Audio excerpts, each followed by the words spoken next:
우리는 디모데전서 2장에서 바른 예배를 드리기 위해서 어떻게 해야 되는가, 1절에서 7절 말씀에서 하나님을 신뢰하라. 예배 드리는 자는 하나님을 당연히 신뢰해야 되겠죠. 그러면 하나님을 신뢰하는 구체적인 방법은 무엇인가? 첫째는 모든 사람들을 위해서 기도하라. 특히 임금과 높은 지위에 있는 자들을 위해서 기도하라. 하나님께서 그들을 변화시켜 주시고 그들을 하나님의 자녀로 삼아 주시도록 기도하라. 그래서 그들도 함께 하나님을 예배할 수 있도록 기도하라고 말씀을 했습니다. 두 번째는 예수님이 누구이신가? 복음의 핵심을 우리가 알아야 된다. 그래서 예배는 우리가 하나님 앞에 죄인이 나오는 것인데, 예수님이 죄인을 위하여 십자가에 화목제물로 죽으신 것을 믿지 아니하면 아무런 예배의 의미가 없다는 것이죠. 세 번째는 내가 누구인가? 또 하나님이 내게 주신 사명, 직분이 무엇인가? 그것을 깨달을 때에 하나님 앞에 바른 예배를 드릴 수가 있고 또 예배자로 바로 설 수가 있다. 그것을 생각해 보았습니다. 오늘 본문은 바른 예배를 드리기 위한 두 번째 주제입니다. 그것은 한마디로 질서를 지켜라. 질서를 지켜라. 그렇게 말씀을 하고 있습니다. 교회 안에는 남자 성도들과 여자 성도들이 계십니다. 그래서 오늘 본문에서는 특별히 남자와 여자의 질서를 바르게 파악하고 지킴으로써 거룩하고 바른 예배를 드릴 수 있다. 그렇게 말씀 속에 권면하고 있습니다. 우리가 성경이 기록된 때를 보면 이 신약 성경은 지금부터 약 1900여 년 전에 기록이 되었어요. 구약은 그 훨씬 이전에, 예수님 오시기 전에 구약 성경이 기록이 되었죠. 성경이 기록될 당시에 사회적인 그런 분위기 또 문화, 그런 것이 많이 반영이 되어 있습니다. 하나 예를 들면 구약 성경을 우리가 보면 이스라엘 백성들에게 지금으로 말하면 돼지고기죠. 돼지. 그때도 돼지는 돼지겠죠. 돼지고기를 먹지 말라. 구약 성경은 그렇게 말씀하셨고, 또 생선, 바다 물고기 가운데서도 이렇게 비늘이 없는 미끈거리는 거라든지, 예를 들면 바다장어라든지 그런 것들은 먹지 말라. 그렇게 이제 구약에 그런 것들이 많이 있습니다. 그러면은 우리가 지금도 돼지고기를 안 먹어야 되는가? 이슬람교 사람들은 돼지고기를 안 먹어요. 그러나 우리는 그런 구약의 그 당시 시대에 주신 그걸 이제는 복음은 그 모든 것을 뛰어넘어서 이제는 돼지고기 먹는 것이 하나님의 말씀을 어긴다. 그렇게 생각하는 사람은 거의 없습니다.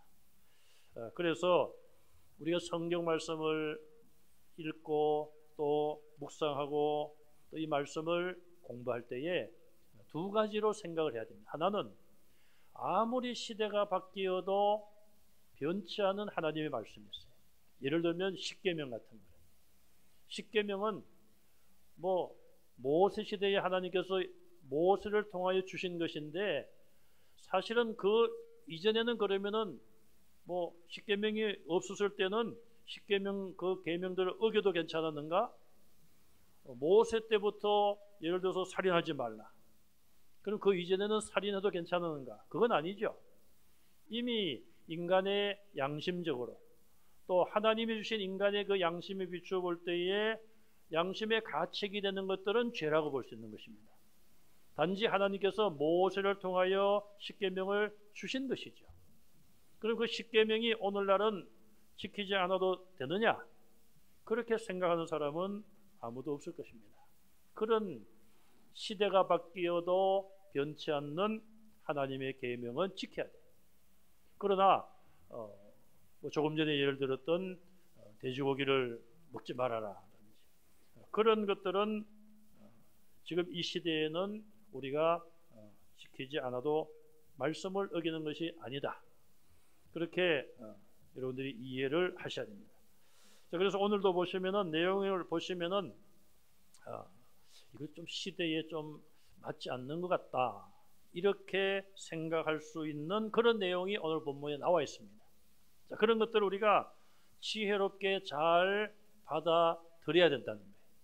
어쨌든 하나님께서는 그 당시에 이 바울을 통하여 우리에게 성도들에게 그 당시 성도들에게 주신 말씀이고 또 이것이 오늘날 우리에게 성경으로 주어졌기 때문에 정말 이 말씀을 하나님의 뜻이 무엇인가 이 말씀을 주신 그것을 잘 헤아려 이해를 해야 된다는 것입니다. 자, 그러면 질서를 지킬 때에 바른 예배를 드릴 수 있다. 하나님은 질서의 하나님이시라고 그러죠. 그래서 사실 우리가 기도할 때도 질서를 가지고 기도해라. 방언으로 막 기도를 하는데 뭐 너도 나도 방언으로 막 기도할 수 있습니다. 그러나 사도 바울을 통하여 그것도 질서 있게 하라. 누가 방언을 하면은 통역의 은사를 구하여서 그것을 통역하게 해서 그 기도의 뜻을 알게 하라는 것입니다. 그렇게 할 때에 방언 기도에 의미가 있다는 거예요. 그냥 10명, 20명 뭐 모든 사람이 다 각자가 방언으로 막 그렇게 기도를 하면은 본인도 기도를 하면서도 뜻을 모르고 기도하는 거예요. 또 다른 사람이 또 다른 방언으로 막 기도를 하면은 그건 역시 뜻을 모르고 하는 기도예요. 하나님께서 바벨탑을 쌓는 그들의 언어를 혼잡게 하신 것이죠. 한 언어로 말이 통하던 그들이 갑자기 서로 다른 말을 막 하게 되는 거예요. 그거와 같다는 것이죠. 한꺼번에 여러 성도가 다른 방언으로 기도를 하든지 하면은 그것처럼 혼란에 빠지게 된다는 것이죠. 그래서 하나님은 질서의 하나님이심을 성경은 분명히 말씀하고 있습니다. 그래서 여러분 가정 안에도 질서가 있어야 되죠. 질서가 없으면은 콩가루 집안인가 그런 말을 하죠. 가정 안에도 엄연히 질서가 있는데 교회 안에도 그런 질서가 필요하다는 것을 말씀하고 있어요. 교회가 그런 질서를 지키지 아니하고 하나님 앞에 예배 드릴 때에 그 예배는 바른 예배가 아니다. 그렇게 말할 수 있어요. 그럼 질서를 지키라고 그랬는데 첫째는 오늘 본문 8절에 보시면은 남자 성도들에 대한 교훈의 말씀이 8절에 나오고 있습니다. 자, 남자 성도들에게는 8절 한 절만 말씀을 하셨고 나머지는 대부분 여자 성도들에게 주시는 교훈의 말씀이에요. 그러면은 우리 남자들은 짐이 가볍구나. 여자 성도들은 짐이 무겁구나. 그렇게 생각할 수가 있는데 성경은 뭐 양이 적게 기록했다고 해서 좀 덜 책임이 있고 많이 하나님이 기록하셨다고 해서 책임이 많은 거 아니에요. 다시 말하면 남자들은 책임이 적고 여자들은 책임이 많은 그런 것이 절대로 아니라는 것입니다. 에베소서 5장 22절 이하에 보면은 남편과 아내에게 주는 하나님의 교훈이 나옵니다. 먼저 아내에게 남편에게 복종하라. 그게 아내에게 주는 교훈이. 그러면서 성도들이 교회가 그리스도에게 복종하듯 복종하라. 그러면은 이런 말씀을 딱 이렇게 하면은 제가 주례할 때 이 말씀을 하면은 신부는 좀 풀이 죽은 것 같고 신랑은 좀 이렇게 기를 좀 받는 것 같아요. 이제 내 말에 당신 다 복종해야 돼. 그런데 그 다음에 이어나오는 말이 남편에게 주는 교훈의 말씀. 남편에게 뭐라고 말씀을 하십니까?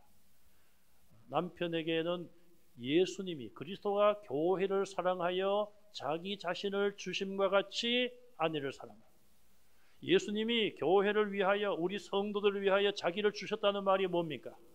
십자가의 제물이 되셨다는 거 아니에요? 그것처럼 아내를 사랑하는 거예요.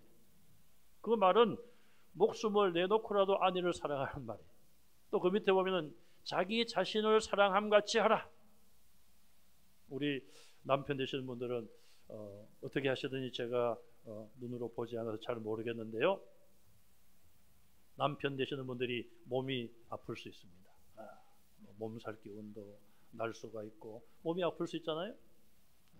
내가 아프면은 그냥 만사가 귀찮고 그냥 아내에게 막 짜증도 내고 그런 사람도 있을 수 있을 거예요. 자, 그러면은 아내가 아프다. 아내가 그 병원 좀 가지 뭘 맨날 아프다 그러냐고. 자기가 아플 때는 그렇게 뭐 막 그냥 짜증을 부리고 그냥, 그런데 아내가 아프다고 그러면은 또 그런 식으로 말. 이거는 자기를 사랑하듯이 아내를 사랑하는 것이 아니잖아요. 자, 그러면은 우리가 아내가 남편에게 복종하는 것이 더 어렵습니까? 남편이 아내를 예수님이 우리를 위해 십자가에 죽으신 것처럼 우리 자신을 희생하면서 아내를 사랑하는 것이 더 어려울까요? 문제가 어렵죠. 저는 개인적으로 제가 남자라서가 아니라 남편들이 하는 것이 훨씬 더 어렵다고 생각해요.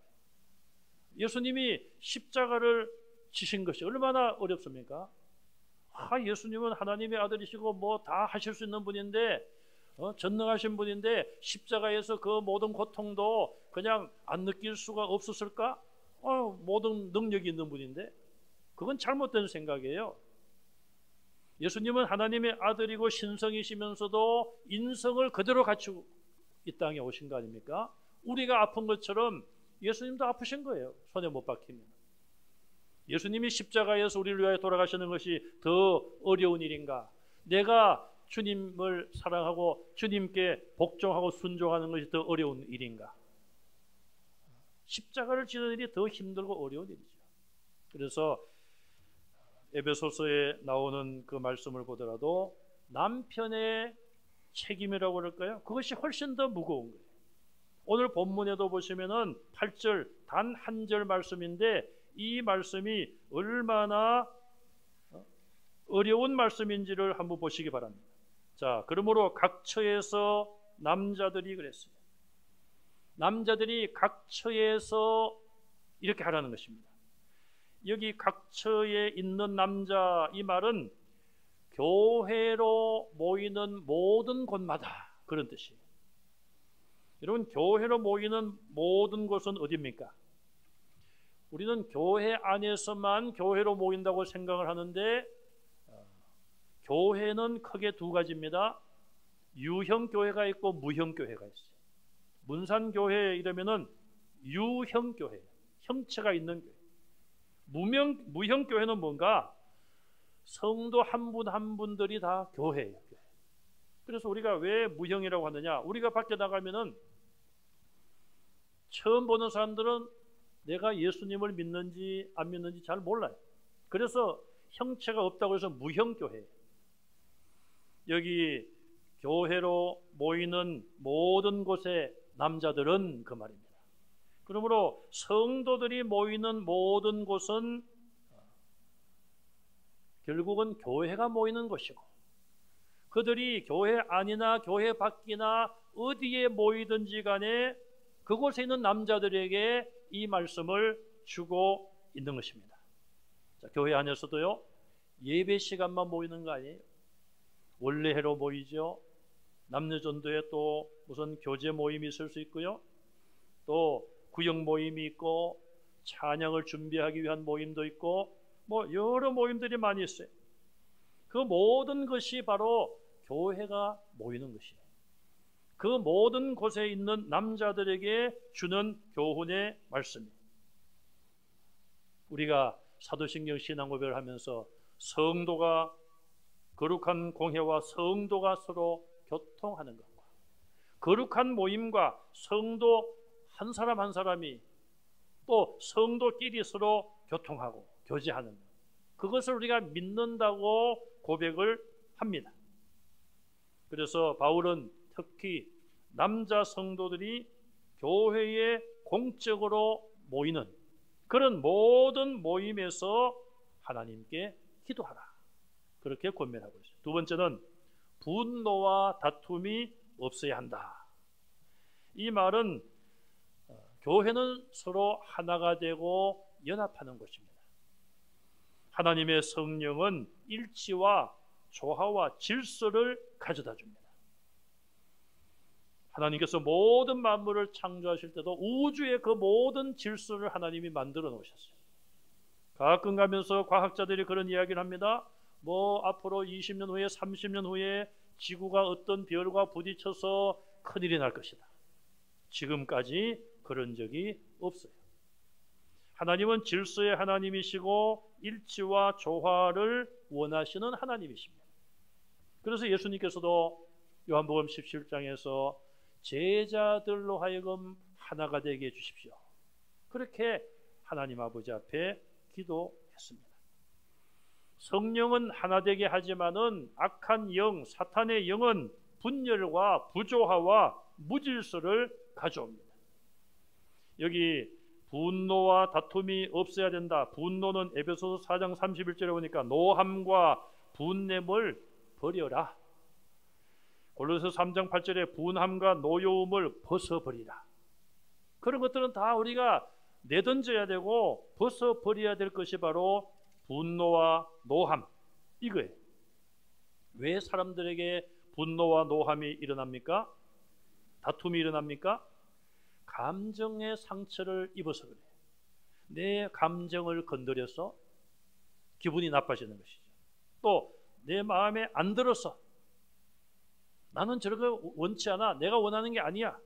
또 부당한 대우를 받거나 억울한 일을 만났을 때에 감정의 상처를 입고 분노가 일어나게 되는 것이죠. 또 다툼도 일어나는 것이죠. 우리가 성경에 보면은 정말 억울한 일을 당하고 분노할 사람들이 있죠. 요셉이라든지 다니엘이라든지. 요셉은 형들에게 죽임을 당할 뻔하다가 외국의 종으로 팔려갔잖아요. 요셉이 얼마나 억울하고 얼마나 부당한 대우를 당했습니까? 편애를 했다면은 그거는 아버지와 엄마가 잘못한 것이지 요셉이 잘못한 것은 아니잖아요. 다니엘도 마찬가지입니다. 나라가 망하고 외국에 포로로 잡혀갔어요. 그런 어려운 가운데서도 그들은 분노하지 않았습니다. 싸우지 않았어요. 인내하고 참고 기다렸어요. 마태복음 5장 22절 이하에 보면은 형제에게 노하는 자마다 심판을 받는다. 굉장히 무서운 말씀이에요.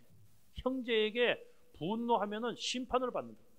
또 형제에 대하여 라가라 하는 자, 라가라는 말은 욕하는 거, 욕하는 거.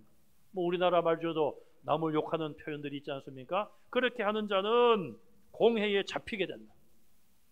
또 형제에 대하여 미련한 놈이라 하면은 지옥불에 들어가게 된다. 얼마나 무서운 말씀인지 몰라요.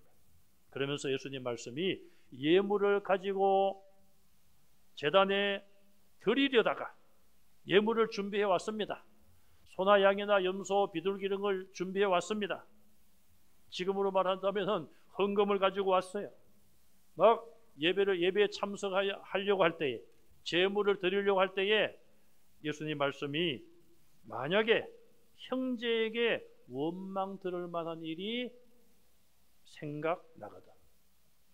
내가 얼마 전에 믿음의 형제 아무에게 내가 이런 말을 하고 이런 행동을 했는데 나를 원망할 거 아닌가 혹시라도 그런 생각이 들면 이 예물을 제물을 거기다가 두고 먼저 가서 형제와 화해를 하라. 형제여 내가 잘못했습니다. 미안합니다. 그리고 와서 서로 풀고 제물을 하나님께 바쳐라. 이게 예수님이 직접 말씀하신 거예요. 그러니 오늘 본문 분노와 다툼이 없어야 된다. 세 번째, 거룩한 손을 들어 기도하라고 했어요. 유대인들은 보통 서서 손을 들고 그렇게 기도를 했다고 합니다. 손을 드는 것은 우리가 서약할 때, 세례 받을 때에 손을 들고 서약하죠. 임직 받을 때에, 직분을 받을 때에 손을 들고 서약하는 경우가 있어요. 또 우리가 축복의 자세가 손을 드는 것입니다. 거룩한 손을 들고 이 말은 죄를 멀리하고 정결한 삶을 살라는 것입니다. 이사야 1장 15절 말씀에 보면 너희가 손을 펼 때에 내가 내 눈을 너희에게서 가린다. 왜 이스라엘이 하나님을 향해 손을 펴니까? 하나님 도와주십시오. 그때 하나님이 눈을 가린다. 보시지 않겠다는 거예요. 왜? 너희가 많이 기도할지라도 내가 듣지 아니하리니. 아침에 기도하고 정오에 기도하고 오후에 기도하고 하루 3번 시간을 맞춰 놓고 다니엘처럼 기도할지라도 또 뭐 밤을 새워가며 많이 기도할지라도 내가 너희의 기도를 듣지 않겠다. 왜냐하면 이는 너희 손에 피가 가득하리라. 손에 피가 가득하다는 말은 거룩한 손과 반대되는 말이죠. 왜 손에 피가 가득합니까? 그 말은 손으로 행동으로 죄를 많이 지었다는 거예요. 다윗이 하나님 앞에 성전 건축을 사모했어요. 하나님이 말씀하십니다. 너는 손에 피를 많이 묻혀서 안 돼. 전쟁을 많이 해서 많은 생명을 죽였기 때문에 그 피 흘린 손으로 거룩한 하나님의 전을 지을 수 없다고 분명히 말씀했어요. 그런 걸 보면요, 하나님은 분명하신 분이에요. 우리가 생각할 때 열왕기 상하 말씀을 보다 보면 다윗처럼 정직하게 행하였다. 다윗이 북쪽 남쪽 이스라엘 39명 왕 중에 최고의 왕이 다윗 왕 아닙니까? 믿음의 왕. 또 다윗은 하나의 스탠다드, 모델, 하나의 기준이에요. 기준. 다윗처럼 정직했더라. 다윗을 굉장히 높이고 있습니다. 그러면서도 하나님께서는 너는 성전을 지을 수 없어. 손에 피를 많이 묻혔어. 분명하게 하나님 말씀하셨고 그대로 하나님은 이행하셨어요. 교회의 다툼과 분열의 책임은 누구에게 있는가? 저는 교회 중직자들에게 있다고 생각을 해요. 목회자가 가장 큰 책임이 있고요.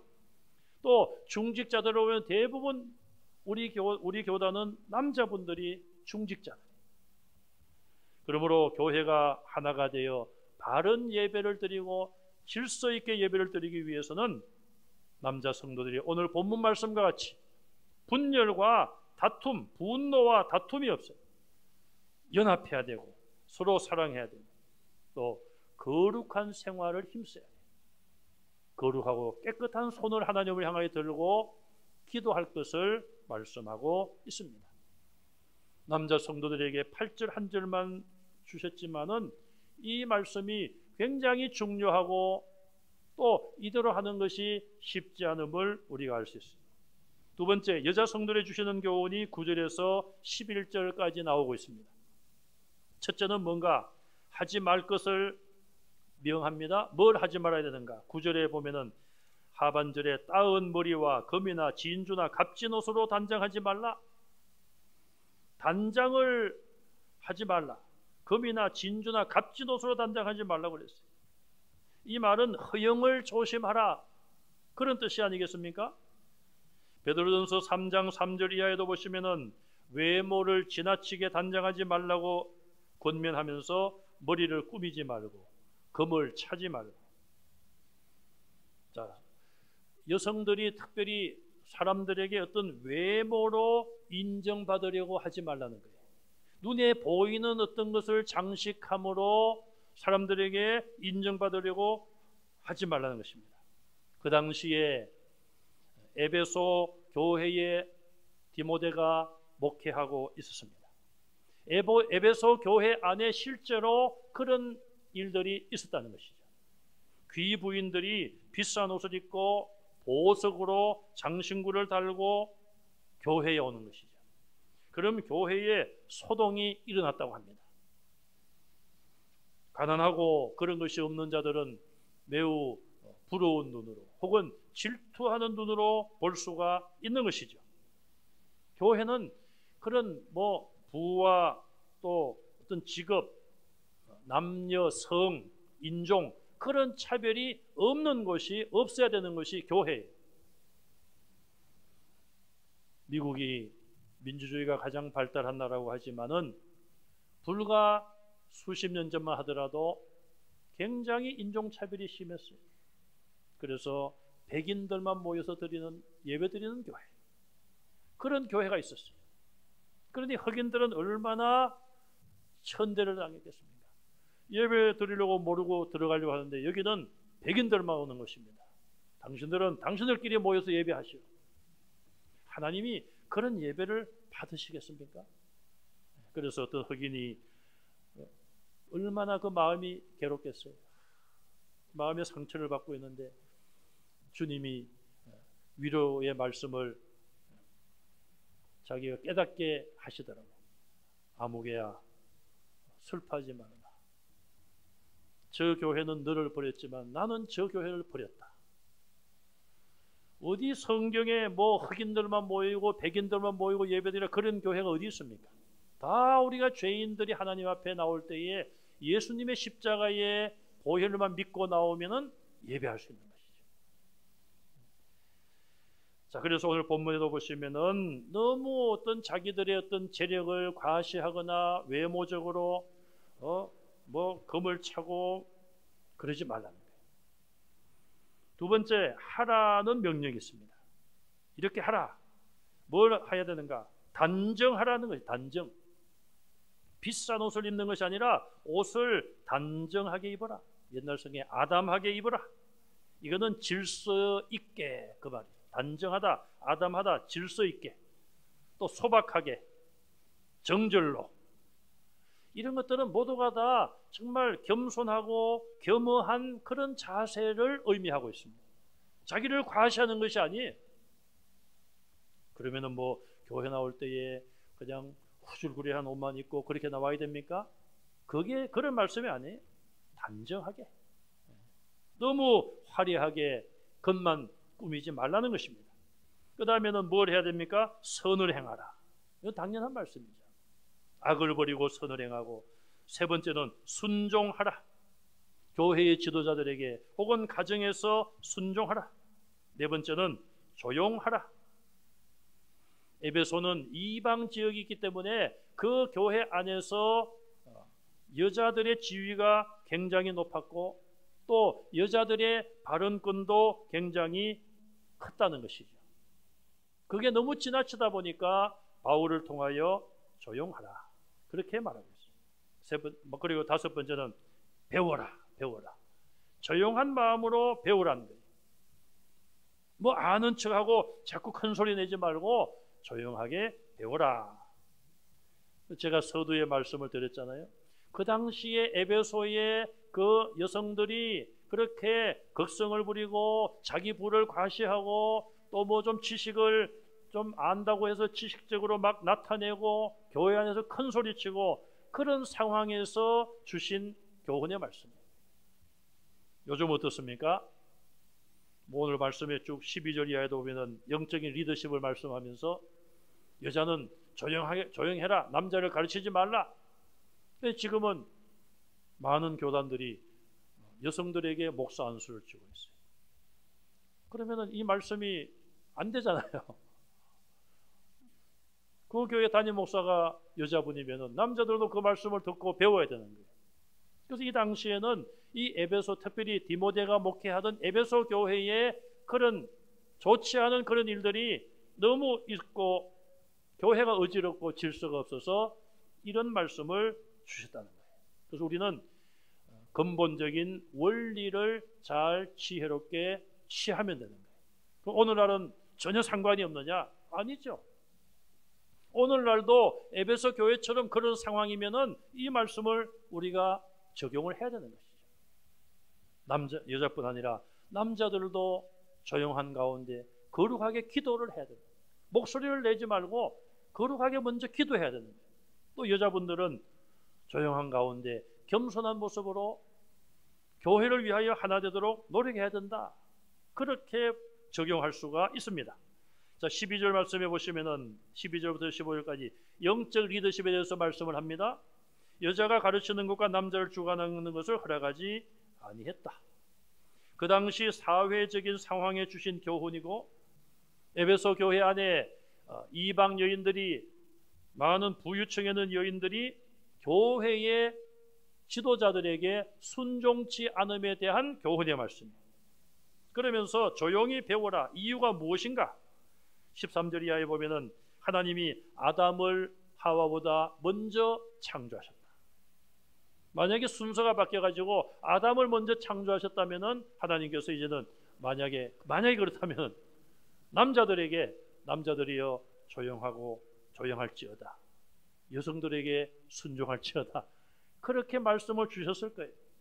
하나님의 창조가 남자가 먼저라는 거죠.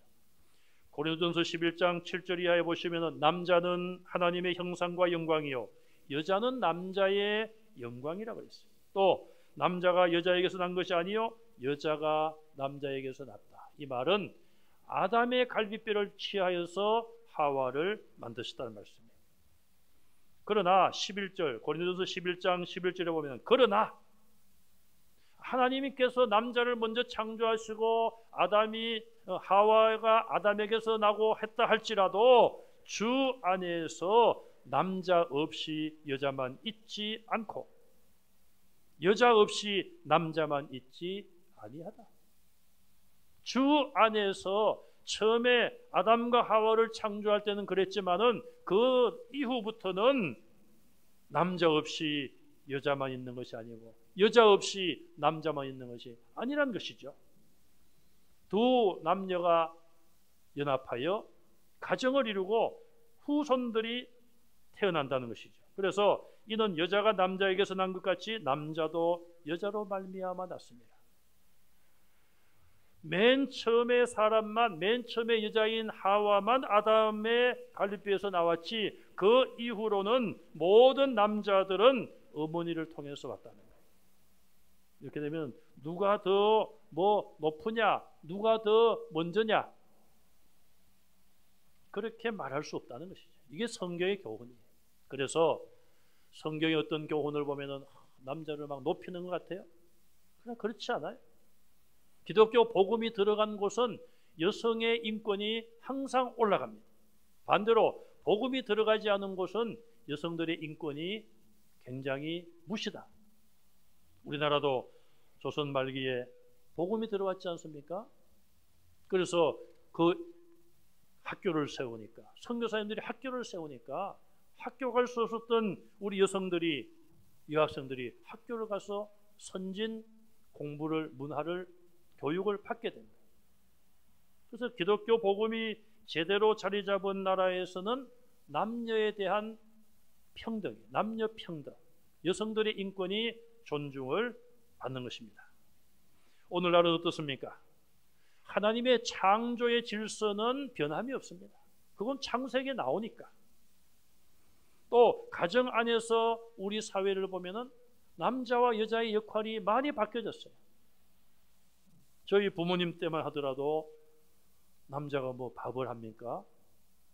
살림을 합니까? 애를 키웁니까? 그거는 다 어머니, 아내의 몫이었어요. 대부분 남자분들이 나가서 일하고 돈 벌고. 지금은 역할이 많이 막 섞여 있어요. 요즘은 젊은 남자가 집에서 애를 키우고, 부인이 또 나가서 사회 활동을 하고, 쉽게 말해서 생활비를 버는 그런 가정들도 없지 않아 있는 거예요. 이게 이렇게 섞여 있습니다. 혼합이 되어 있어요. 이제는 어떤 구분보다는 서로 협력하는 것이 더 중요하게 되었습니다. 자, 교회 안에서 여성의 리더십에 대해서 보면은 우리 교단은 아직은 여성들의 목사 안수를 허락은 하지 않습니다. 그러나 교회 구성원들을 보면은 여자 성도님들이 훨씬 더 많아요. 교회마다. 또 우리 교단은 아직 장로님도 여자분들을 세우지 않고 있지만은 권사님들이 얼마나 많으십니까? 또 교회에서 기도를 하고 전도를 하고 그런 모든 일에도 남자 성도들보다는 여자 성도들이 더 앞장서 있습니다. 이거는 한국 교회의 큰 자산이에요. 어떤 분들은 천국에 가서 참 예수님 말씀처럼 시집도 안 가고 장가도 안 드니까 얼마나 좋은가. 만약에 천국 가서도 시집 가고 이렇게 결혼하고 한다면은 남자 수가 절대적으로 모자랄 텐데, 그런 이야기를 합니다. 어쨌든 우리 한국 교회 안에서 리더십이 남녀를 구분하여 오늘 이 말씀을 가지고 여자는 조용히 해라 그게 아니라 이제는 서로가 협력하고 존중하고 또 한 마음으로 열심히 교회를 위해서, 주님을 위해서 섬기는 일이 중요한 그런 때가 되었습니다. 아무리 사회가 바뀌어도 오늘 말씀처럼 남자들은 분노하지 말고 다투지 말아야 돼요. 서로 화합하고 연합해야 됩니다. 그리고 거룩한 삶을 살고 기도에 힘쓸 것을 말씀하고 있어요. 여자분들은 오늘 말씀에 보면은 선행을 행하고 순종하고 믿음과 사랑과 거룩함에 거하라, 그렇게 권면하고 있습니다. 우리는 다른 상대방에 대하여 약점을 공격하거나 왜 이렇게 하지 않느냐고 말하기 전에 나 자신들을 돌아보고 오늘 말씀에 비추어서 나에게 부족한 것이 무엇인가, 우리가 부족한 것을 찾아서 더욱더 하나님의 교회를 우리가 사랑으로 하나 될 수 있도록 그렇게 섬김으로, 정말 교회라는 곳이 어떤 곳입니까? 가정을 천국이라고 말하는데 정말 교회야말로 천국의 예고편이 돼야 돼요. 가정도 천국이 돼야 되겠습니다만은 교회는 우리가 한 분 하나님을 아버지로 믿잖아요. 그래서 이 땅에서 교회를 통하여 천국을 이루어가는 우리 모든 성도들이 다 되시기를 주님의 이름으로 축원합니다.